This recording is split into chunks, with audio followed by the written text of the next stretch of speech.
देख रहे हैं सिटी इंडिया न्यूज चैनल हक की आवाज। पैराडाइज फंक्शन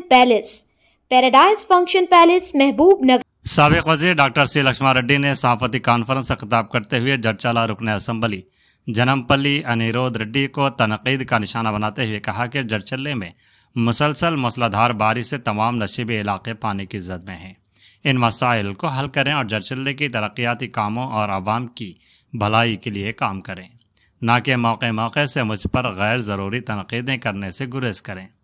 आवाम आपको एक रुकन असम्बली की हैसियत से मुंतखब किया है, लेकिन आप हर वक्त हर प्रोग्राम में मुझको बदनाम करने की कोशिश कर रहे हैं।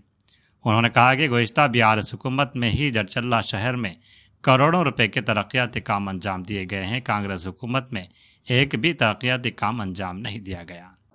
అప్పుడు ఓడిపోతా తెలిసి కూడా రాజీనామా చేశాను। వీళ్ళందరూ వద్దన్నారు, తిట్టిన్నాను, ఎందుకు ఎవరిని అడిగి రాజీనామా చేస్తున్నావు, రాజీనామా చేయొద్దన్నారు। అప్పుడు రాజీనామా చేసిన ముందర కూడా నాకు ఈ ఎమ్మెల్యే పదవి ముఖ్యం కాదు, ఎమ్మెల్యే పదవి కూడా ఆరాటపడే వ్యక్తిని కాదు। ఒక రకంగా చెప్పాలంటే ప్రజలు చాలా మంచి పని చేసిండ్రు, రెస్ట్ ఇచ్చిండ్రు। ఒక రకంగా నాకు మీకు అందరికి తెలుసు, అంటే అసలు ఈ టైంలో నేను వచ్చి ఇక్కడ మాట్లాడే పరిస్థితి కూడా కాదు। అసలు అతను కూడా తోటి ఎమ్మెల్యే ఇంకా నాకు ఫోన్ చేసి మాట్లాడాలి ఏందని, అది విడిచిపెట్టి రాజకీయం చేసుకుంటా। నేను ఇప్పుడు హ్యాపీగా ఉన్నా, మా ఇంట్లో మా ఫ్యామిలీకి టైం ఇవ్వగలుగుతున్నా। ఎలక్షన్ అప్పుడు చెప్పిన 2-3 మీటింగ్లో, అయ్యా గెలిపిస్తే మీ అదృష్టం, ఓడగొడితే నా అదృష్టం అని। ఆ సంతోషం ఎక్కడ చిన్న బాధ లేదు నాకు, ప్రజలు తీర్పిచ్చారు, దాన్ని శిరసావిద్దాం। కాకపోతే అట్లని కంప్లీట్ రాజకీయాలు ఇంట పడుకునేది కాదు, ఖచ్చితంగా మా లీడర్లకు కార్యకర్తలు అండగా ఉంటాం అని అన్ని సందర్భాల్లో అవసరం వచ్చినప్పుడు జడ్చాల సమస్యల గురించి మేము మాట్లాడతాం, నీకేమైనా అవసరం ఉంటే సహకారం అందిస్తాం। కానీ నువ్వు కూడా ఉందా రాజకీయం చెయ్యి। పొద్దులేసే లక్ష్మణుడి గురించి మాట్లాడు, ఆ గవర్నమెంట్ 10 ఏళ్ళు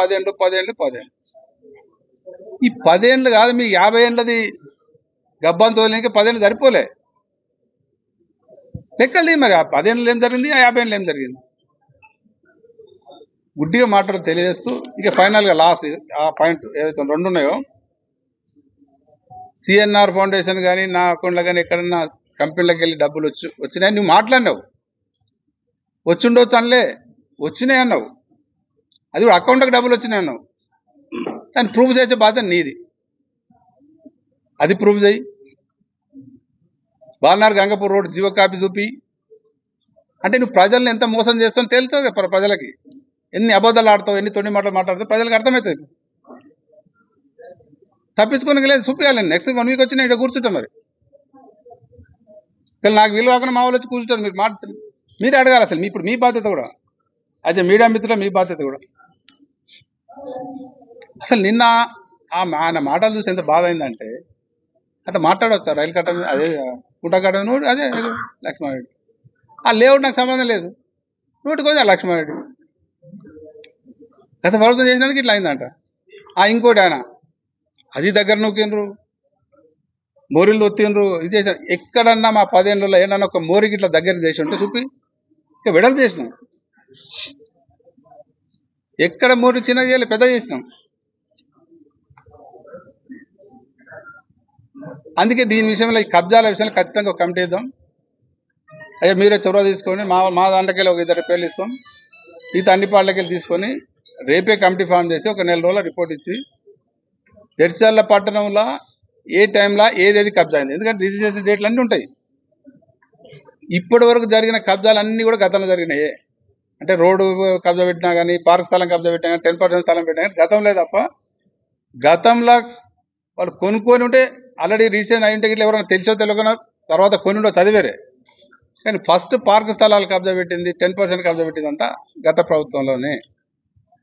నేను దాన్ని కూడా గుడ్డిగా మాట్లాడతాను, అందుకే కమిటీ ఏమంటున్నా, ఎంక్వైరీ చేద్దాం, ఎంక్వైరీ చేసి ఎవరు తప్పు ఉంటే, మా వాళ్ళ తప్పు ఉంటే నేను బాధ్యత తీసుకుంటాను,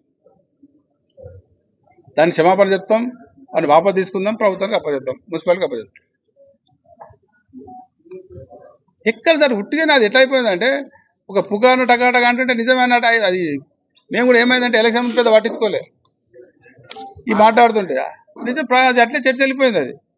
మరి ఇప్పుడు ఈ కమిటీ ద్వారా నిజాలు తెలియాలి ప్రజలకి. అనవసరం అందరినీ బంధం చేశారు.